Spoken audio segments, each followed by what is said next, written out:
Allez, on part en Côte d'Ivoire. C'est connu, le pays est le premier producteur de cacao au monde. Mais saviez-vous que la récolte n'a lieu que 2 fois par an?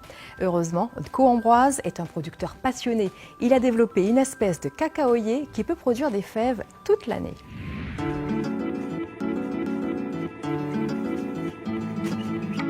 Les arbres me disaient, tu nous négliges. Nous ne sommes pas des outils de production, nous sommes tes enfants.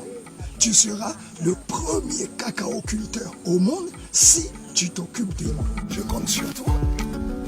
Voici l'homme qui parle à ses arbres. Après une reconversion professionnelle, Ambroise Nko a commencé à faire pousser des milliers de cacaoyers sur sa plantation d'Azagué, dans le sud de la Côte d'Ivoire.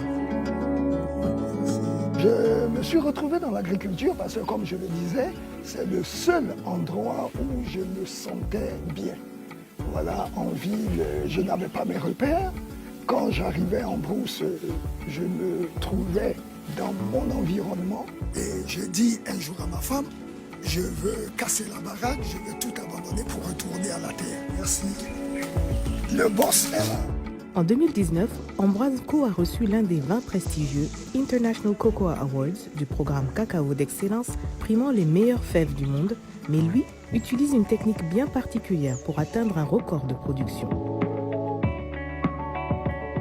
Ma méthode fait la différence parce que premièrement, il y a d'abord la passion.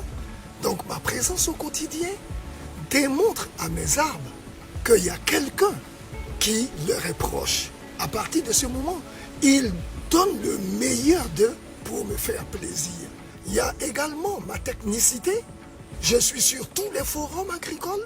Je suis à l'écoute de tous les cacaoculteurs de ce monde pour voir leurs différentes méthodes et puis essayer de l'adapter à mon contexte ici. Monsieur Nko dirige sa plantation depuis 2005. Il a cessé d'utiliser des produits chimiques il y a de nombreuses années, mais a aussi ses astuces pour obtenir le meilleur des cacaos. En fait, quand on dit parler à ces plantes, ce n'est pas une conversation d'homme à homme. Il y a un ressenti. Et la plupart du temps, c'est la transmission d'énergie de l'homme, de l'arbre à l'homme, qui lui permet de comprendre que l'arbre est en bonne santé. Le cacao de Monsieur Nko est régulièrement étudié pour connaître sa saveur, son acidité et son amertume pour qu'il reste un des plus prisés d'Afrique et pour qu'il se vende à l'international. Ouh là là, c'est une sommité, M. Nko. Celui qui irait contre, qui ne lui donnerait pas plus de 8, je dirais, sur 10, il sait qu'il est de mauvaise foi.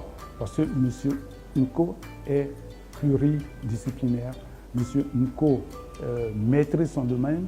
Vous voyez la passion avec laquelle il parle de son domaine. Donc c'est pour vous dire que M. Nko, non seulement échange beaucoup avec la recherche, ce qui est important, mais en même temps, lui-même, il fait sa propre recherche, qui essaie de dans les résultats, participe à la satisfaction de ce que les industriels recherchent.